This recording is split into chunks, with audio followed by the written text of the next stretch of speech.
All right, folks. Happy New Year. Welcome to According to Sam. This is my first episode of 2025. Today is January 6th. President Trump has been certified to be sworn in as the new president on January 20th. Past 2 weeks that I took off feel like 2 months. Who knew that so much could happen in 2 weeks? We had drones flying over head in parts of America where nobody wanted to tell the American people what was going on with the drones. We had terrorist attack, ISIS attack in the United States on American soil again. Picking up where we left off in my last podcast before the break, we were talking about the 9/11 attacks and how, after 9/11, we got the Department of Homeland Security. We got the Director of National Intelligence that's supposed to oversee all the intelligence communities. We got TSA. We got all of these different agencies that are supposed to prevent terrorist attacks in the United States. And we end up having an ISIS attack on, if you believe the story, you wake up on January 1st in the new year and, we're told a terrorist attack. I didn't, and I speak with a little bit of, skepticism about this terrorist attack that we had on New Year's Eve. And I wasn't as skeptical in the beginning when I woke up that morning on January 1st and the news was being,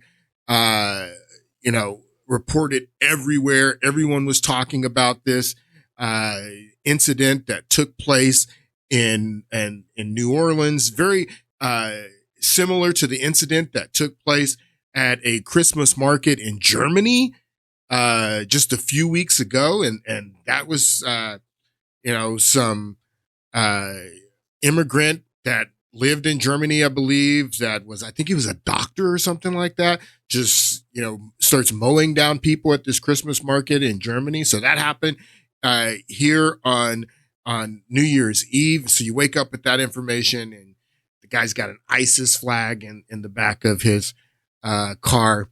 And it was just, man, this is terrible. How can this happen? But then, like always, as more time elapses and more information and things come out, then that's when you start getting suspicious. Wait, what just happened? This video went viral. This was the day after this so-called terrorist, ISIS terrorist, who was a American citizen, who was a veteran of the United States military. And, he commits this terrorist attack for ISIS, mowing down people on Bourbon Street, on New Year's Eve. The day after, you're talking about 24 hours, maybe a little bit more than 24 hours after this incident happens, you have the New York Post. This is New York Post, and they're inside this guy's house doing they call it everyone was saying this was like a Cribs type of segment that they did here, where the media, 24 hours after this guy has the supposed ISIS attack, mowing down people on Bourbon Street, the New York Post is in his house. You can see right here where they broke through the door. I don't know if what this is, if this is a piece of the door or the tool that they used to break through the door that's just still here. There's no crime tape. Seriously, 24 hours after, a little bit over 24 hours, the cops should still be in there looking for evidence. This is still a crime scene, but look at this. This is insane. This is why I started getting skeptical about what we just witnessed. Terrorist home can see that it's been clearly destroyed, the door at least, from the FBI raid yesterday. Just wow. But if we walk through the home, we see some signs of... Look at this. People are saying this is an insult to our intelligence, people. You're not even trying. Is this a laptop that's still on the desk? People were pointing out, why is the laptop still on the desk? You're telling me the police didn't take the laptop? I mean, what's this? That looks like a laptop to me. It may not be a laptop, but it sure does look like a laptop. They didn't take it. But what is the media? What is New York Post doing a tour of this guy's house 24 hours after he has murdered 15 Americans and injured, many others in a supposed terrorist attack? This is crazy. This is one of the craziest things I've ever seen in this country. We have this work area here. Lots of different... She's walking around in her yoga pants. And different... Oh, it looks like a laptop. Electronics. This is, again, a work setup. Left receipts. Just very unkempt in here. If we go over here, actually... This is insane, people. You can see the Department of Justice documents here, the search warrant, and the property that they recorded here, which seems to be a lot of chemicals. Again, just left in disarray. Wow. There's a bedroom back here. Well, so yeah, I started getting a little suspicious about this, and then I was listening to the No Agenda podcast, and they were talking about this, and what they said on that podcast, they always, not always, but often they get some wood on the ball on that show, and they did in this most recent podcast that they did on Thursday or Sunday. And they were talking about this and how strange this was. And Adam from the No Agenda show brings up that this is about Tulsi Gabbard. This is what this is about. This is going back to my last podcast that this is about the confirmation hearings that Tulsi Gabbard is getting ready to have. What do you think they're going to be throwing at her? Now, the reason that I have this article here is because this was an article that was written from the editorial board of the New York Post in November, after Trump had nominated Tulsi Gabbard, and this is when Matt Gaetz was still a nominee, and the editorial board of the New York Post. Now, who owns the New York Post, people? This is owned by Rupert Murdoch. This is New York Post is part of News Corp. This is Rupert Murdoch, same people that own Fox News, Washington Post, New York Post. They own a lot. Century 20 Fox. It's all Rupert Murdoch and the Murdochs.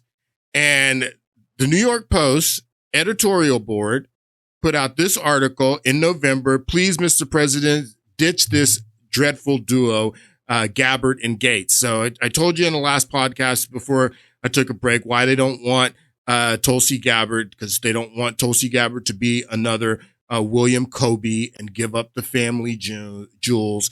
So this, and they speculate on the No Agenda show that the FBI was in contact with this guy and he was some kind of patsy, and they didn't mean for him to drive the truck down Bourbon Street. Who knows if all that stuff is true?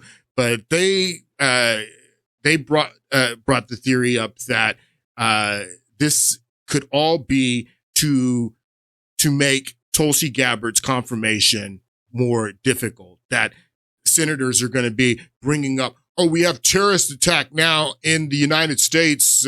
ISIS is attacking us, and do we really need someone who is unqualified and to be the director of national intelligence in these trying times when ISIS is attacking us on American soil? And it makes so much sense. Why in the hell would New York Post be given access to this guy's house less than 24 hours or just a little bit more than 24 hours after he committed this terrorist attack? So it made tons of sense to me.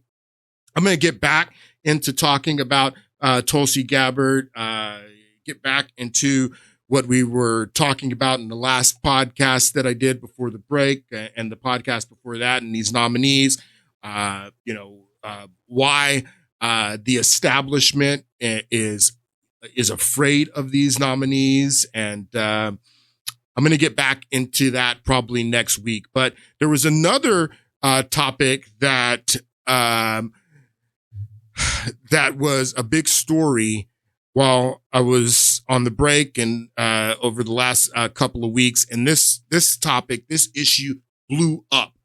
And this is the issue, the civil war that is going on. They're calling it a civil war that is going on within MAGA over the H-1B visa. And I could not wait to get on the mic today and to record this podcast and to wade into this issue, because this issue is right up my alley. And this is a hot issue. The H-1B visa, the problems with the H-1B visa. I've long known this. I've long been against the H-1B visas because they hurt American workers. And I'm going to go into that today. Everyone is wading into this topic. It is creating some strange bedfellows, where even the likes of Bernie Sanders, are coming out and siding with the hardcore, 2015 MAGAs like myself. So you have Bernie Sanders siding with that side of MAGA, and then the friction is between old MAGA and new MAGA. People like myself that have been a Trump supporter and supporting Trump's nationalist agenda going back to 2015, who voted for him 3 times, and the newcomers, the people that just got on the Trump train yesterday. That's the debate. And this H-1B visa debate has really, I'm happy. I'm so happy. We wouldn't be having this debate about the H-1B visa if Kamala Harris would have won the election. There's no way. There's no way we would be having this debate. And this is a heated debate. And like I said, again, it is creating some strange bedfellows where even Bernie Sanders and the Bernie Sanders wing of the Democratic Party are siding with the MAGA. But that's not surprising. If you go back to, previous podcasts that I did at the end of last year, talking about the populism and how the populist right and the populist left, they have these issues where they line up. Foreign wars and ending the foreign wars, the issue of the H-1B visas. So I wanted to wade into this issue. I want to talk a little bit about this, but to get us started talking about this, I want to play a clip from Donald Trump's first inauguration speech back in 2017. Donald Trump was just, his election was just certified today. Today's January 6th. Everybody's making a big deal about Kamala Harris, and Democrats are like grandstanding. See, we don't object. We certified the election because we believe in a peaceful transfer of power. We're above reproach when it comes to objecting to elections. Well, you objected in 2001. You objected to Bush. You just didn't have a senator to join you. You objected in 2004 to Bush's reelection, and you did have a senator join you, a member of the House in that election. The Ohio's electoral votes were actually objected to by a Democratic member of the House and the Senate. You objected in 2017 in Trump's first election. What are you talking about? You don't object. Kamala Harris did not have a member of the House and the Senate object to any electors, so she had no choice in to certify the election. In 2021, Mike Pence had a member of the Senate and a member of the House object to the electoral counting of first Arizona, and there was going to be others as well. So he had a choice. Kamala Harris is not in the same position in certifying Donald Trump's reelection as Mike Pence was. All right. So I just wanted to say that. Today's January 6th. The election has been certified. Donald Trump will be giving a second inauguration speech on January 20th. But this is a little clip going back to what we're talking about. This is about the H-1B visas. This is a clip from Donald Trump's first inauguration speech back in 2017. Take a listen. At the center of this movement is a crucial conviction that a nation exists to serve its citizens. Americans want great schools for their children, safe neighborhoods for their families, and good jobs for themselves. These are just and reasonable demands of righteous people and a righteous public. But for too many of our citizens, a different reality exists. Mothers and children trapped in poverty in our inner cities, rusted out factories scattered like tombstones across the landscape of our nation, an education system flush with cash, but which leaves our young and beautiful students deprived of all knowledge. Wow. And the crime and the gangs and the drugs that have stolen too many lives and robbed our country of so much unrealized potential. This American carnage stops right here and stops right now.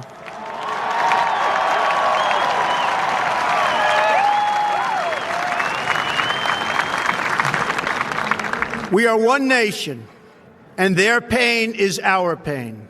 Their dreams are our dreams, and their success will be our success.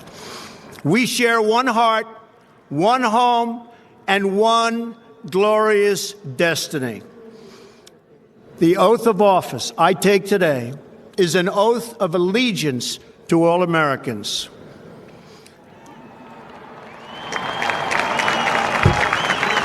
For many decades, we've enriched foreign industry at the expense of American industry, subsidized the armies of other countries while allowing for the very sad depletion of our military. We've defended other nations' borders while refusing to defend our own.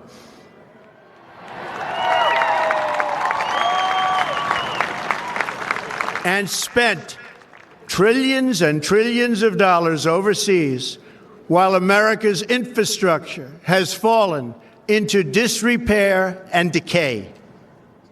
We've made other countries rich while the wealth, strength, and confidence of our country has dissipated over the horizon. One by one, the factories shuttered and left our shores, with not even a thought about the millions and millions of American workers that were left behind. The wealth of our middle class has been ripped from their homes and then redistributed all across the world. But that is the past, and now we are looking only to the future.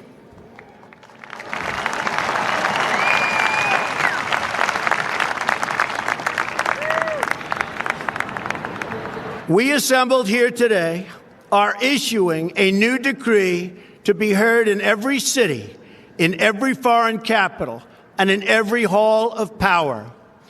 From this day forward, a new vision will govern our land. From this day forward, it's going to be only America first. America first. So I want you to take what Donald Trump says here in his first inauguration speech, and I want you to think about this when you think about this debate over the H-1B visa. The MAGA movement, Make America Great Again movement, which started with the Tea Party, like I've already explained to you, which Donald Trump grabbed the reins of this movement that was already on the way in 2016, and he came on the scene and says, "I will lead this movement." It's already on the way. the Tea Party movement and the success of reforming the Republican Party that the Tea Party had, it was brought to fruition by Donald Trump when he grabbed the reins in 2016. And it was a nationalist movement. It has always been a nationalist movement. Always, always, always been a nationalist movement. And it has always been a movement based on what Donald Trump says here in his first inauguration speech of, we're tired of being second place. We're tired of taking care of the rest of the world, where we have American citizens on the streets, while we have our middle class being hollowed out. He references the offshoring of American manufacturing jobs several times in this clip that I just played. That the United States built a strong middle class with a manufacturing base, and through NAFTA and other trade deals that they offshored our manufacturing and took those jobs away, hollowed out the Midwest, states like Michigan, Wisconsin, all these places that had been metropolises during the manufacturing heyday in the United States, built the middle class. And he references that we shipped the jobs overseas, and now we're shipping foreigners in to do the new jobs, the tech jobs. This is crazy. This is crazy. Is America still is MAGA still a nationalist movement? Is MAGA still America first? Is this movement still about America first? Is the question that I want to ask. And that all depends on what your definition of America first is. Vivek Ramaswamy, and he really stepped in it. We're going to talk about Vivek Ramaswamy and get to, he has several tweets that we're going to talk about here, several posts that he put out pertaining to this. But the one that you've probably already, heard about and everyone is talking about, we're going to do a deep dive in that, because that post from Vivek Ramaswamy is gold. There's so much gold in that post. But Vivek Ramaswamy in this post, he says, America first means America in first place. America in first place of what? What's the race that we're running? That America in first place? What does that mean? First place of what? What's the race? What's the match? The game that we're playing, where you're saying America first means America in first place. In first place of what, Vivek Ramaswamy? America first means America in first place. Loving the open debate. If you want more hard truths, and these guys are so pompous, they and Elon, they're so pompous. And I didn't have a problem with these guys. I don't know why I didn't see this, in the beginning. I was happy that Elon, and still am happy that Elon joined MAGA and put his money up to help Donald Trump get reelected. I'm happy with that. I was happy if they're gonna come into the government and look for waste, fraud, and abuse in the budget and cut the budget. I fully support that. But this stuff, this really set me off, and it didn't just set me off. It set off a lot of old MAGA that's been there since 2015, 2016. MAGA that cheered here at Trump's inauguration when he says that we're going to be America first. This MAGA, a lot of these people are upset. A lot of these people are upset with these people right here. This is 2016, 17 MAGA right here. The new MAGA, Vivek Ramaswamy, namely, but also Elon Musk, have really, they're new to the game. They're new to MAGA. They just came on board. These people have been here since 2015. A lot of these people, 2016. They really hurt a lot of these people. But I love this part right here in this post from Vivek Ramaswamy. America first means America in first place. Loving the open debate. Loving the open debate, huh? Well, Eric Weinstein here. Eric Ross Weinstein is an American investor and financial executive. As of 2021, he was managing director of American Venture Capital, the firm of American venture capital firm Thiel Capital. So Thiel Capital, Peter Thiel. Okay, Peter Thiel is who Eric Weinstein worked for. Okay, this guy is a PhD in mathematics from Harvard, so he's Ivy League educated, just like Vivek Ramaswamy. Eric Weinstein put this post out, and he retweets the post that we're going to do a deep dive into, Vivek Ramaswamy's post that I was just telling you about that really set people off. But Eric Weinstein, he reposts that tweet from Vivek Ramaswamy saying, Vivek, this hurt a lot of Americans. And what Vivek says here in this post did hurt a lot of Americans. Like I said, we're going to do a deep dive into it. I'm going to explain why it hurt a lot of Americans. But Weinstein says, Vivek, this hurt a lot of Americans. I invite you to a public debate about your claims, as I've been fighting this insertion of inferior American values in STEM for 35 years or more. It is a myth that has come about from the U.S. National Science Foundation and the National Academics. Let's debate this in public on camera. So Eric Weinstein, Harvard educated PhD who worked for Peter Thiel's venture capitalist firm, challenged Vivek Ramaswamy to a debate on what he says in this post, which we're going to look at a little bit later. We may not get into Vivek's post until Friday, but we're going to get into it. So Vivek here, America first means America in first place, loving the open debate. Well, Eric Weinstein has challenged you to an open debate, buddy. Why don't you debate him? Why don't you come in and schedule a debate on camera and talk about the things that you say in this post, which we're going to look at later. Well, let's look at some more of these posts from him and Elon. This is Elon. This is back in October, Elon. As a reminder, I am very much in favor of expedient legal immigration for anyone who is talented, hardworking, and honest. America should be like a pro sports team. Okay, so this is that same concept that Vivek Ramaswamy is talking about here. America first means America in first place. And then Elon saying here that America should be like, it's a metaphor, should be like, or it's a figure of speech. America should be like a pro sports team that wants to win the championship. What's the championship? What are we going to be in first place of? Vivek Ramaswamy, America first means America is in first place.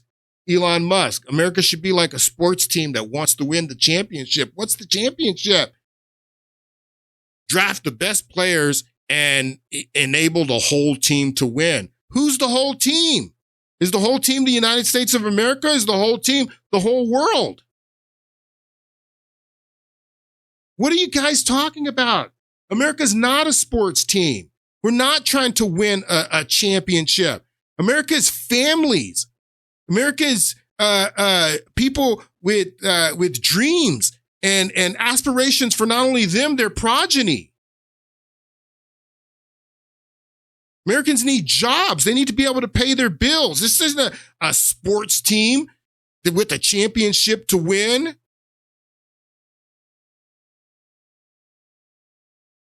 This is ridiculous.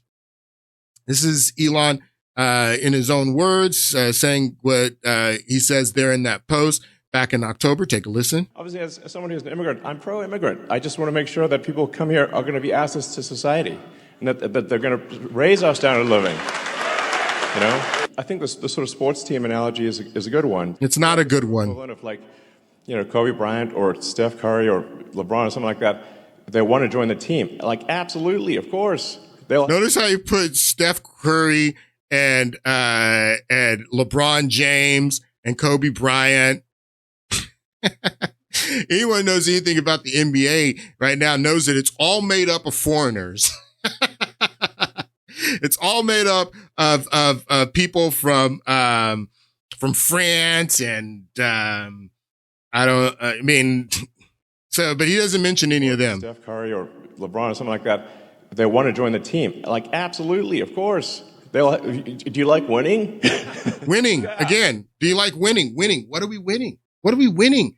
If Americans don't have jobs, if Americans can't afford housing, if Americans have to live on the street, but you're bringing in people from other countries to work the high-paying jobs because, as Vivek says, that American culture, that we're too dumb to work the high-paying jobs is what he says. I'm just paraphrasing what Vivek says. Like I said, we're going to get into a deep dive on what Vivek actually says, but we're not a sports team. We're people.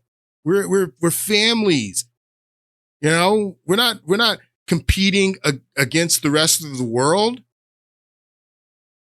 That's ridiculous. The rest of the world can't compete with us. That's why they all want to come here. That's why you're here.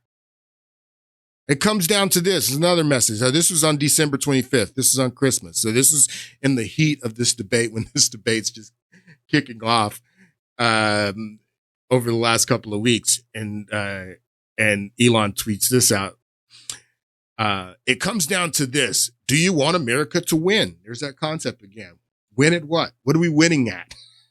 Do you want Americans to win, or do you want Americans to lose? We're already losing, buddy. We're $35 trillion or $39 trillion in debt. Practically, they're getting ready to raise the debt limit again. That debate, we're getting ready to have that debate again. You've offshored all of our manufacturing jobs. People can't afford housing. The inflation. What do you mean lose, win and lose? Win and lose at what? What are you talking about? If you force the world's best talent to play for the other side, who's the other side? Who's the other side? Who's the other side? What are you talking about? If you force the world's best and talented to play for the other side, America will lose. End of story. I love this. I mean, again, this elitism. End of story. End of story. I said it. I'm Elon Musk. I'm the richest man in the world. End of story. Kind of hits different, now. It's kind of hitting different now. If you force the world's best talent to play for the other side, who the hell is the other side? America will lose. We're already losing, buddy. We're already losing. So there's a phrase, a term that I want to focus on as we get into this discussion. And this is very, very important to this discussion. You have to understand this term that came about around the 1980s. People started talking about upward mobility. Upward mobility. We used to have the term yuppie that we used to use in the 1980s. And then became a pejorative term later on. But in the beginning, it was being used by sociologists and social scientists as a demographic label. Yuppie. Who are the yuppies? The yuppies, the young urban professionals, the young upwardly mobile professionals, that the young people that were upwardly mobile. What is upward mobility? What is the term? What does the term upward mobility mean? Let's read a little bit of this. What is upward mobility? Meaning, types, and examples. Our society is often divided into various social strata. Upward mobility refers to the movement of individuals, families, or any other categories of people from one social level or stratum to a higher one. That's social mobility. That I'm going from one social status to a higher social status. Okay, I'm doing better than my parents. And in the United States has had a That's what the American dream is. The concept of I'm going to do better than my parents, that I am going to be more socially mobile than the situation that I found myself in at birth. Just because I was born in a certain social level or social stratum doesn't mean that through hard work, through being,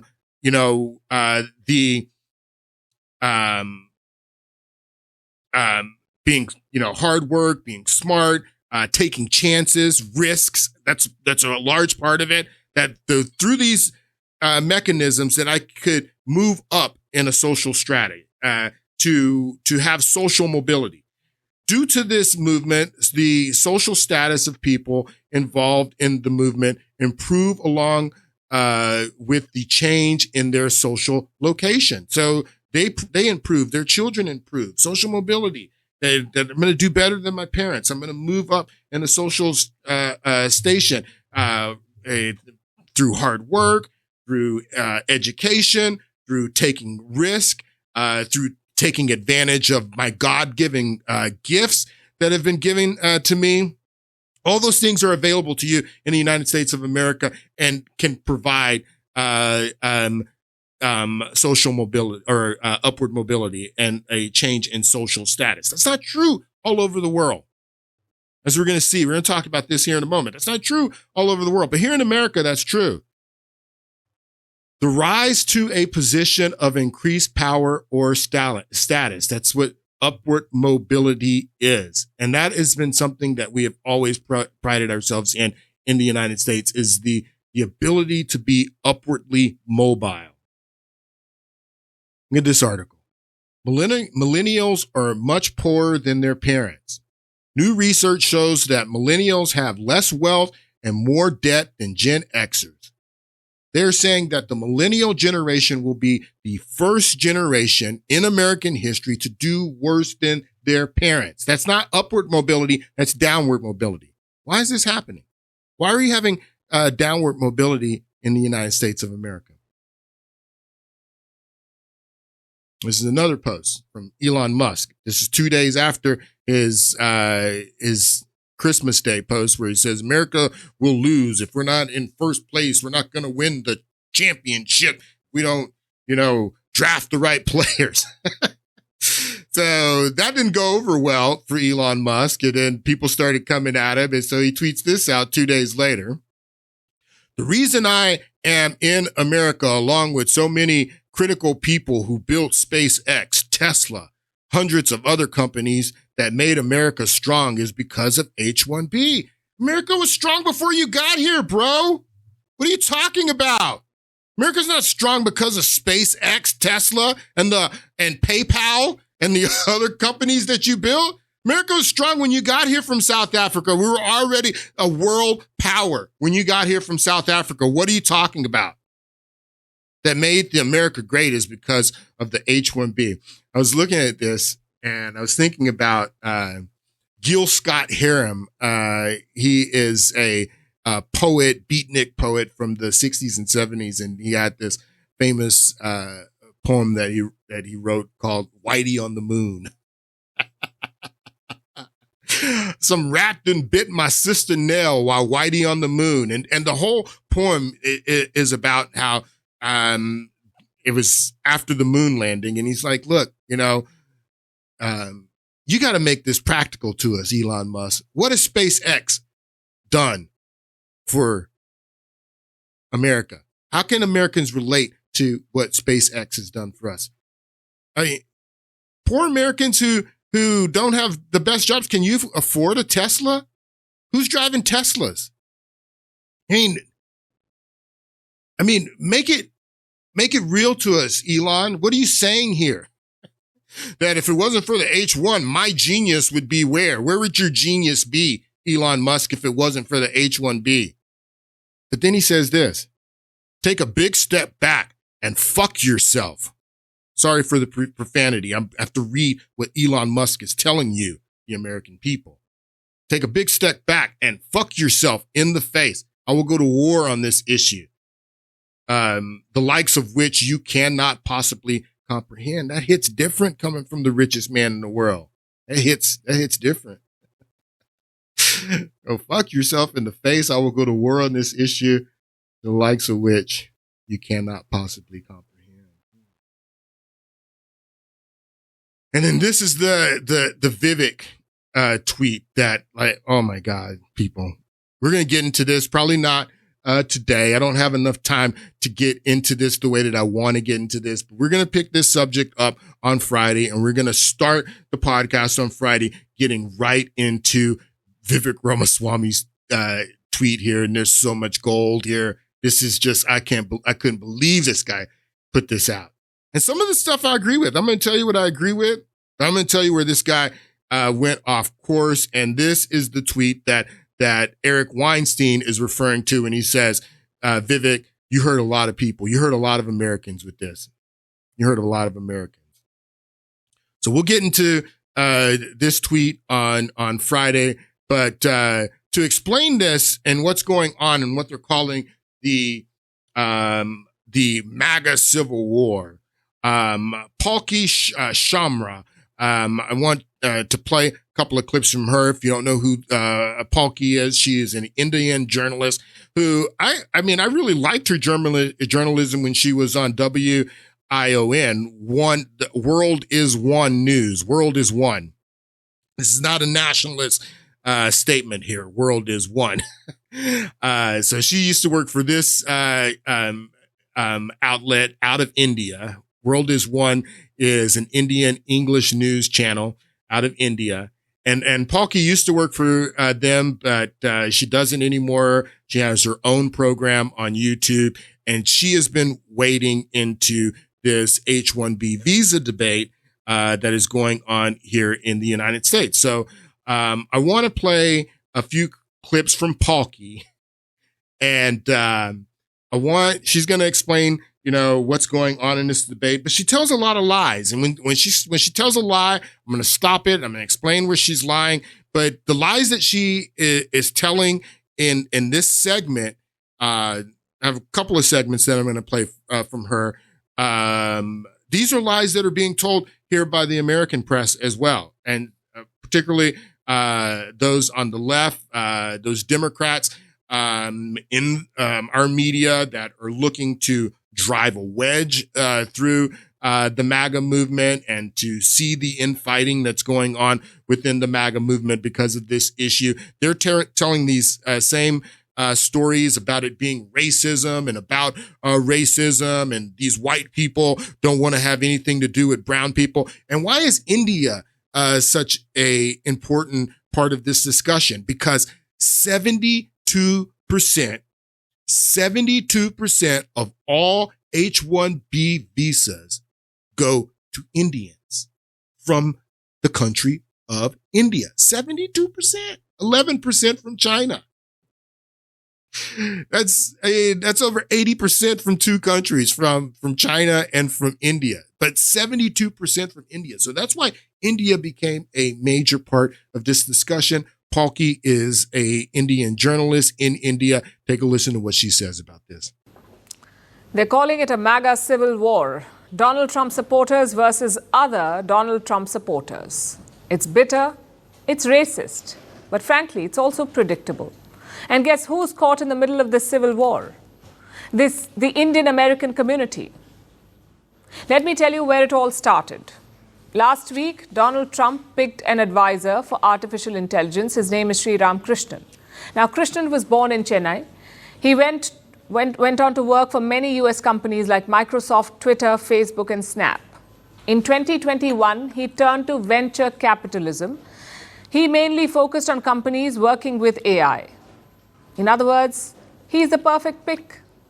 He can nudge America's AI policy in the right direction, but Trump's core base is not happy. And what's their issue? Not Krishnan's resume or experience. Their problem is his race.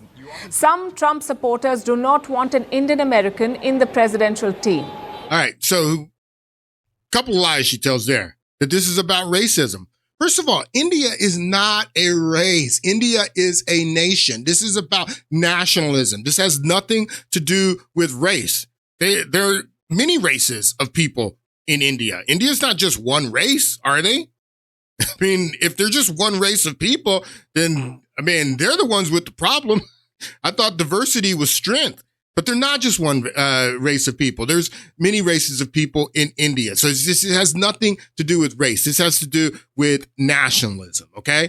And you may say that some people are being xenophobic or even bigoted, but they're not being racist. And I don't think that people, there are some, you can always find the fringe nut jobs that are being bigots and being xenophobic and yes, and she finds those people and highlights them just like American media is doing. Oh, look at this, one user on X that has, 20 followers on X and he says something xenophobic or something bigoted. All right. But, and so you're going to bring that up and highlight it and say that represents 70 million people that voted for MAGA. It's ridiculous, but it has nothing to do with racism. Maybe xenophobia, maybe people are being bigoted, but this is about nationalism. That's what this is about. But then she says that there's a certain segment of the MAGA movement of Donald Trump supporters who don't want an Indian American, who only want white people in the administration. That's ridiculous. That's ridiculous. Kash Patel is Indian. Everybody, I don't know anybody who's not excited to see Kash Patel be the new director of the FBI. He's Indian. What are you talking about? J.D. Vance's wife is Indian. J.D. Vance's children are Indian. This is ridiculous. This has nothing to do with racism and that people are against Indian Americans and that they don't, these racist white people, they don't want any brown people in the administration. It's ridiculous. It's ridiculous. It's ridiculous. It's ridiculous. So she's lying. Okay. So let's listen to a little bit more Palki here. Perfect pick. He can nudge America's AI policy in the right direction, but Trump's core base is not happy. And what's their issue? Not Christian's resume or experience. Their problem is his race. Some Trump supporters do not want an Indian American in the presidential team. They have two problems. One, that Krishnan has Indian heritage. It doesn't sit well with their white supremacy goals. And two, that he supports immigration, specifically with the H-1B visa. Now, H-1B is a special visa category in the US. It mainly covers high-skilled jobs, like engineers or IT professionals or professors. And right now, H-1B visas are capped. There is an upper limit on how many visas can be issued. Good. Sri Ramakrishnan is in favor of removing the cap, but the far right does not like that. Nope, and don't like the it. charge is Laura Loomer. She's a far-right conspiracy theorist. She's also a darling of Trump supporters.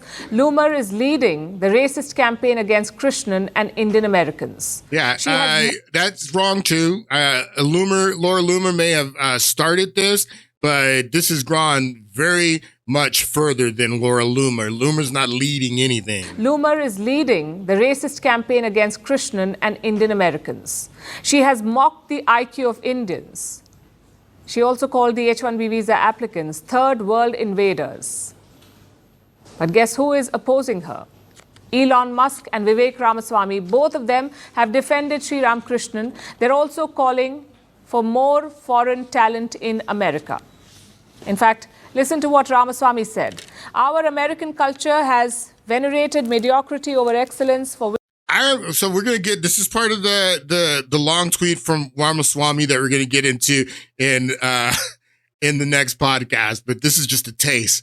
Our American culture has venerated mediocrity over excellence. Well, which cultures? So this makes you think. I mean, if Vivek Ramaswamy is saying this, 72%, this is a debate about the H-1B visa, 72% of the recipients of H-1B visas come from India. His parents came from India. So that would just lead you to believe that this guy is making a comparison. That's what it would lead you to believe. That he's making a comparison between Indian culture, because 72% of the recipients of H-1B visas come from India, when he says our American culture venerates mediocrity over excellence, that would lead you to believe that he is comparing Indian culture with American culture. So people were saying, okay, you want to make that comparison? You got excellent culture in India is what people started saying. We'll get more into this tweet in the next podcast. Like I said, that's just a taste. Well, I can't wait to break it down. Has venerated mediocrity over excellence for way too long. A culture that celebrates the prom queen over the math Olympiad champ, or the jock over the valedictorian, will not produce the best engineers. Oh, okay. Y'all got the best engineers. Y'all got the best. So America doesn't have the best engineers? What you telling me is America doesn't have the best engineers and India's got the best engineers? Okay. Victorian will not produce the best engineers. Oh my God. I thought America had the best engineers. I really did. I'm learning something that we don't have the best engineers. The math Olympiad champ or the jock over the valedictorian will not produce the best engineers.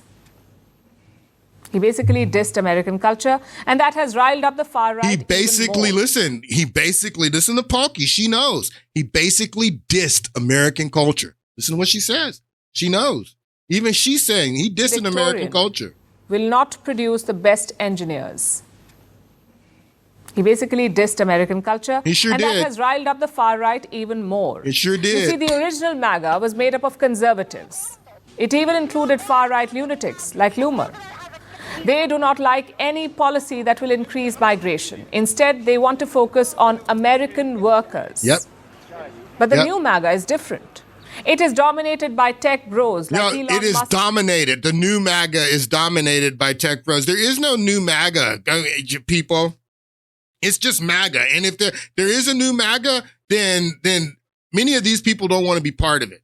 I don't want to be part of new MAGA. If this is what new MAGA is, if new MAGA is not a nationalist movement anymore, if it's not America First anymore, why would any of these people want to be part of new MAGA? She's like, well, new MAGA is dominated by tech bros, is what she said. Ooh, we don't get there we'll get there in a minute. Tech bros is what she says is the new MAGA. I don't like the new MAGA. But the new MAGA is different. It is dominated by tech bros like Elon Musk and Vivek Ramaswamy. Musk himself is a migrant, and Ramaswamy is the son of migrants. For them, the migration problem is limited to Mexico. They do not oppose talented migrants. Right now, we are seeing the clash of these two groups, but frankly, it is not surprising. We saw indications of this when Ramaswamy ran for president. He was more Trumpian than Trump himself. God is real. Yet MAGA questioned him. They asked, why should a Hindu become U.S. president? They said Hinduism was wicked and pagan. Okay, so listen to this. So she says that Ramaswamy ran for the Republican nomination and he was rejected by the electorate. Well, so was everybody else. So was Ron DeSantis, who went to every single county in Iowa and lost Iowa. He was rejected too. So because she says that, well, Vivek Ramaswamy was more MAGA than Trump and they rejected him. And the only reason they rejected him is because he's Indian and he's a Hindu and he's got brown skin, is what she says. It's absolutely ridiculous what this woman is saying. I just want you to listen to her say it again. I'm going to point out why it's ridiculous. Yet MAGA questioned him. They asked, why should a Hindu become U.S. president? They said Hinduism was wicked and pagan. Okay, so they asked the question, why should a Hindu become president of the United States? Oh, they said the same thing about John Fitzgerald Kennedy. In 1960, John Kennedy had to come out and give a speech and say that he wouldn't be a tool of the Vatican because he was a Catholic. They said the same thing about Mitt Romney because he was a Mormon. People said that they wouldn't vote for John Kennedy just because he was a Catholic in 1960. People in 2012 said that they wouldn't vote Republicans. They said that I will not vote for Mitt Romney, namely because he is a Mormon. They said the same thing, that Mormonism is not in line with Christianity, that Catholics are not. So what? It should be different for Vivek Ramaswamy, that all of a sudden, these people are so racist. It has to do with race. They don't want the brown man because of his religion. I mean, people say derogatory things about Christianity all the time. I mean, please. Cry me a river, lady. Yet MAGA questioned him. They asked, why should a Hindu become US president? They said Hinduism was wicked and pagan. It's very these weird, fault lines tell you that. are not new. The euphoria of Trump's victory hid them temporarily, but now they're being exposed. And Donald Trump must take the blame for this. He kept feeding the fire of white supremacy. He villainized migrants for politics. And look at the result. The OG MAGA hates all migrants. Hates all migrants. Doesn't matter if you're talented. Doesn't matter if you're pro-Trump or not. They hate all of them. Because the sentiment is rooted in race and religion. The question is, what happens next? The sentiment is in race and religion. They hate all immigrants. No, but lady, this isn't about hate. This is about love. People love their families. They love their prodigy. They love America. That's what this is about. It's not about hate. And you're sitting up here lying. And you know, going back to this, the phrase that I brought out in the middle of this, or in the beginning of this podcast, talking about upward mobility, that you have to understand that this is about upward mobility, people. Upward mobility. America is a place where you have upward mobility, where tons of people in the United States of America who were born in one class and born in one situation did not die in that same class and not die in that same situation. They were able to work their way out and take risk and invest and do whatever they could do to have upward mobility. That is not the case in India. There is no upward mobility in India. And Palki here is calling everyone else racist and bigoted and that, you know, they don't want a Hindu to be president of the United States. These people are white supremacists and all that stuff.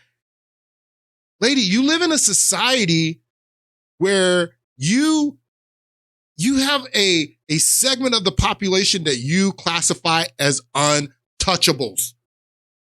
They're born as untouchables. They die as untouchables. They have no ability to work their way out of the position of being a untouchable. This is your caste system, lady. What are you talking about? About being bigots and elitists. This is your caste system here. You don't treat the Dalits the same way that you treat, you know, Kshatras.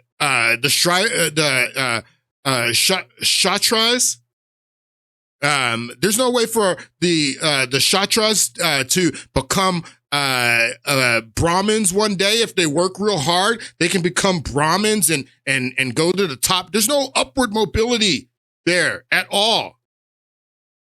Look at what this second paragraph says here. Upward mobility only takes place in societies with open systems of stratification. Listen, upward mobility only takes place in societies with open systems of stratification, like the United States of America. India is not an open system of stratification. There is no upward mobility in India. Let's read the rest of this. Upward mobility only takes place in societies with open systems of stratification. An open system of social stratification can be understood as a system where ascribed status, huh? Yeah. The Dalit, you're born as a Dalit, that's ascribed to you. When you're born, you don't understand John Locke's tabula rasa in India. You're born as a Dalit, then you die as a Dalit. It is ascribed to you at birth. Upward mobility only takes place in societies with open systems of stratification, like America. An open system of social stratification can be understood as a system where ascribed status is not the only measure through which membership of a social strata can be gained. Some value is also given to achievement status, and using their achievements, the people can move forward from one spectrum to another. You don't have that. You have that in America. You don't have that in India. You don't have upward mobility. You don't have the ability to work hard and to achieve, to move up in class. This is India. I want you to listen to this clip a little bit about the caste system in India. And this is maybe why Americans don't want to vote for Hindus, because this all comes from Hinduism. Followers of Hinduism are divided into groups based on their karma and dharma, which is their work and duty. At the top of the caste system are the Brahmins. Historically, they were the most educated caste and were teachers and intellectuals. At the bottom is the Dalit community, almost 200 million people who were once considered untouchables in India. They're one of the most oppressed groups of people in the country right now with regards to job opportunities, with education, and fall outside the rubric of the Hindu caste hierarchy. In between the Brahmins and the Dalits are the Kshatriyas, the Vaishyas, and the Shudras. I'm making it easy for you because actually there are thousands of more subcastes. So you don't go from caste to caste and have upward mobility in India. So if you're, one of these middle castes and you want upward mobility in India, then you send your kids, you pay. They don't have public education in India. You pay to educate your kids so they can get English lessons, so they can learn STEM disciplines, science and mathematics, because that's the only way to get upward mobility in India is through education, and you're still not going to change your caste. But if you're lucky enough to get an H-1B visa and you can come to the United States, then you can have upward mobility, because in the United States is an open system of social stratification that you can have upward mobility. You can work hard. So of course they want to come over here.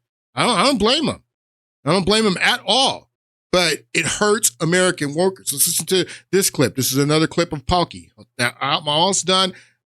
We're going to pick this up again on Friday. This is another clip of Palki. Take a listen. Started off as a debate on visas, but it's now a full-blown racist meltdown. Far-right Republicans are on a rampage. Their target is the Indian American community. And we've seen all the usual tropes. Go back to your country. Pray to your pagan gods. Wrestle around in mud and eat curry, typical of America's far right. Even their insults are not too bright. You guys do eat curry. But it does reveal a deeper problem with American society, especially a section of Donald Trump supporters. They hate anyone who is not white. They hate anyone that is not white. Wow. Oh, I mean, that's crazy. They hate anyone that's not white. So MAGA, they hate J.D. Vance's wife. They hate Kash Patel. That's crazy. They hate anyone who's not white, is what Palki says. So, I mean, this is what I'm just playing her because, quite frankly, you listen to CNN, MSNBC, mainstream media here in the United States, it's the same narrative. This is all about racism. These white nationalists. It's all about their racism. They don't want brown people coming over. It's ridiculous. This has nothing to do with racism. This is about economics. This is about love. This is about people that love their families, that love their prodigy, that love America. They also hate anyone who is not a Christian. Some Indian American lawmakers are trying to fight this. Among them is Sri Thanedar, a Democratic congressman from Michigan. Listen to what he said, and I'm quoting, "Racism in America is still alive and well, and we must stand up to it together." Democrat. That's why I introduced a bipartisan resolution condemning all Hindu phobia. Hindu phobia. This guy introduces a resolution to condemn Hindu phobia. Bipartisan resolution condemning all Hindu phobia. Well, he's absolutely right. To prove it, let's look at the replies to the same post. This is what people have written. People with the name Sri Thanedar should not be in the government. Racism is good. It preserves bloodlines and cultural heritages. Leave willingly or leave it to chance. You are no American and never could be. So this is an example of what I was talking about, where she's, finding, people that are being xenophobic, being bigoted, and she goes and finds, these people that are not representative of the 70 million people more people that voted for Donald Trump, but these are isolated incidents of bigotry and xenophobia, and she finds it and highlights it. See, this is all about racism, when India is not a race. It's a nation. It has nothing to do with racism. This is about nationalism. And she uses this to make her point. I don't have very much time. What else do I have here? I wanted to show this part. This is the last clip from Palki, and this will be the last clip that I play today, because this gets to the heart of what this is about. And like I said, we'll pick this up in the next podcast and get into Vivek Ramaswamy's post that really set everyone off. And most of the stuff, this bigoted and xenophobic stuff and, criticizing India, came after Vivek Ramaswamy's post where he set everybody off, talking about American culture is mediocre, basically, insinuating that the culture that we're bringing 72% of our H-1B visas in from, that's not mediocre, that's an excellent culture. So people started saying, okay, you're an excellent culture. Well, what about this? And so those are the things that she's pointing out, bigoted, xenophobic things that quite frankly, people were set off by Vivek Ramaswamy's post, which we'll get into in the next podcast. But I want to play this clip from Palki, and this shows you that Palki really does understand what this debate is about, that this is not about racism. This is not about people being against the Hindus and all that stuff, that this is a debate about workers being hurt by bringing in cheap labor, defeating workers' ability to. This is why Bernie Sanders and other progressives are getting it, because they understand that it defeats workers in America's their ability to form unions, to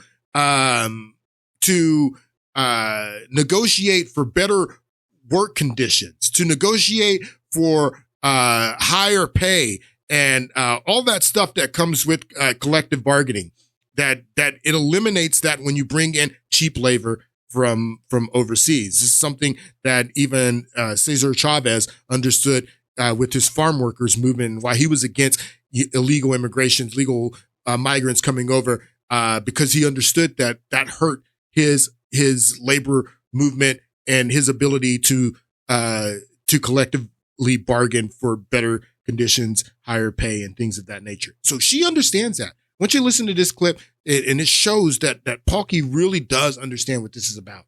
Data shows that H-1B employees are paid less than American ones. Same job, same skills, paid but less. Different pay. Around 60% of them are paid way less than the average. Way less. So it's cheap labor. Cheap labor. Cheap labor. Secondly, it's more about compliant labor. Compliant labor. Workers are less likely to report workplace issues. Compliant labor, cheap labor, compliant labor. She sure does understand it now. I mean, why are you calling everybody racist if you understand what this is about, lady? Around 60% of them are paid way less than the average. So it's cheap labor for U.S. firms. Secondly, it's more about compliant labor. Migrant workers are less likely to report workplace issues. They know they're on a visa. And that hurts Americans. They know they're in a foreign country. So their first instinct is to keep their head down and keep working. It's true. Which is why tech bros love H-1B. True. Yes, talent is a big factor. So she understands the problem perfectly.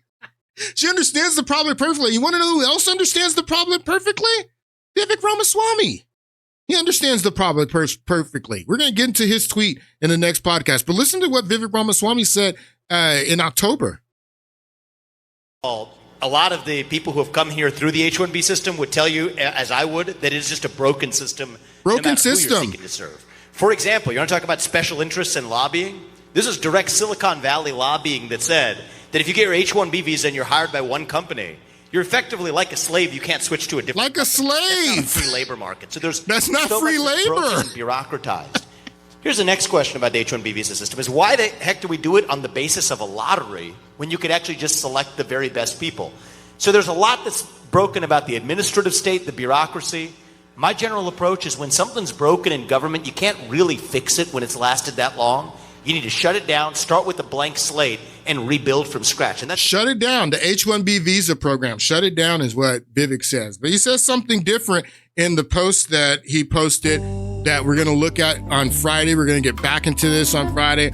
I hope to finish wading into this discussion on Friday because next week I want to get back into some of these nominees, but we'll see. If we have to pick this up on Monday of next week, we'll pick it up. I have a lot to say about this. This is a very important issue.